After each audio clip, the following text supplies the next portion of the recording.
নমস্কার বন্ধুরা, আমি পূজা। আজকে চলে এসেছি আরও একটা নতুন ভিডিও নিয়ে। তো আজকের ভিডিওটা অনেক সুন্দর হতে চলেছে।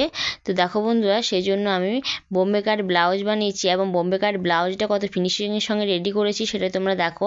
পেছন পাটের এবং সামনের পাটের সেলাই একেবারে দেখাবে না, যাকে বলে গুম সেলাই। এইরকম ধরনের সেলাই তোমরা যদি করতে চাও তো স্কিপ না করে পুরো ভিডিওটা তোমরা দেখতে থাকো।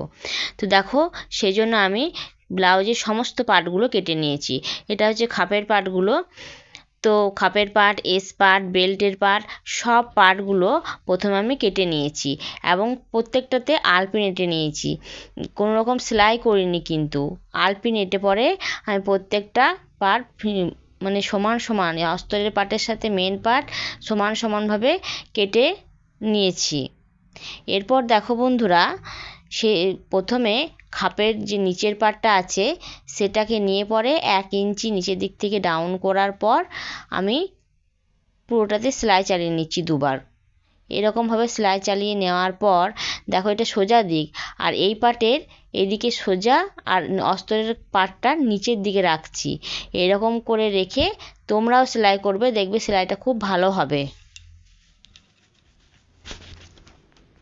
এরপর আমি পুরোটাতে সেলাই চালিয়ে দেবো, কিন্তু কোনো পার্ট যাতে টানাটানি না করা হয়, এরকম করে সেলাই করে নেব। এইভাবে দুটো পার্ট আমি রেডি করে নিয়েছি। এরপর আমরা এস পার্টটা জয়েন করব। তো এস পার্টটা দেখো, সোজা দিকটা ওপর দিকে রেখে পরে নিচের দিকে আমি অস্তরের পার্টটা দেবো, তাহলে আমাদের সেলাইটা কি হবে, বাইরের দিক থেকে দেখাবে না। এরকমভাবে পুরোটাতেই আমি সেলাই চালিয়ে নেব।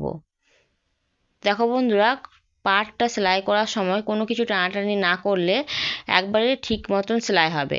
কোনোটা বাড়বেও না, কোনোটা সেলাইটা কমবেও না, ঠিকঠাকভাবে সেলাই হবে। টানাটানি করা চলবে না, যেমন আছে তেমনি সেলাই করতে হবে। তো আমাদের পার্ট রেডি। আর দেখো বন্ধুরা, কত ফিনিশিংয়ের সঙ্গে রেডি হয়েছে। হচ্ছে ব্লাউজের পেছন দিকটা তো কত ফিনিশিংয়ের সঙ্গে রেডি হয়েছে। এরপর দেখো, বেল পার্টটা জয়েন করব, সেজন্য সোজা দিকটার সাথে সোজা দিকটা রেখে নিচের দিকে অস্তরের পার্টটা নেব। এরকমভাবে তোমরাও সেলাই করবে, তাহলে ঠিকঠাক হবে। কিন্তু এই বেল্ট পার্টটা একটু বাড়িয়ে সেলাই করতে হবে, ভেতরের কাপড়টা একটু ভেতর দিকে থাকবে। এরকমভাবে আমি পুরোটাতে সেলাই চালিয়ে দেব। তো আমি সেলাই করে নিচ্ছি বেল্টের পার্টটার সাথে এস পার্ট আর খাপের পার্টটা জয়েন করার জন্য। এরপর দেখো বন্ধুরা, বেল্টের নিচের অংশটা সেলাই করার জন্য আমাদেরকে ওপরের পার্টটা এরকম করে গোল করে মুড়ে পরে তারপরে সেলাই করব। তাহলে আমাদের পার্টটা কী হবে, ফিনিশিংয়ের সঙ্গে রেডি হবে এবং বাইরের দিক থেকে কোনো রকম সেলাই দেখা যাবে না। আর এটা উল্টে নিলে আমাদের ব্লাউজের পার্ট রেডি। তো এরকমভাবে আমি সামনের দুটো পার্টই রেডি করে নিয়েছি। এরপর বেল্টের পোরশনে একটা চাপ সেলাই দিয়ে দেব। তো এটা হচ্ছে সামনের পার্ট, আর এটা হচ্ছে পেছনের পার্ট। কত ফিনিশিংয়ের সঙ্গে দেখো রেডি হয়েছে, কোনো রকম কোনো সেলাই বোঝা যাচ্ছে না। তো ভিডিও কেমন লাগলো কমেন্ট করে জানাবে, লাইক শেয়ার করে দেবে। Thank you.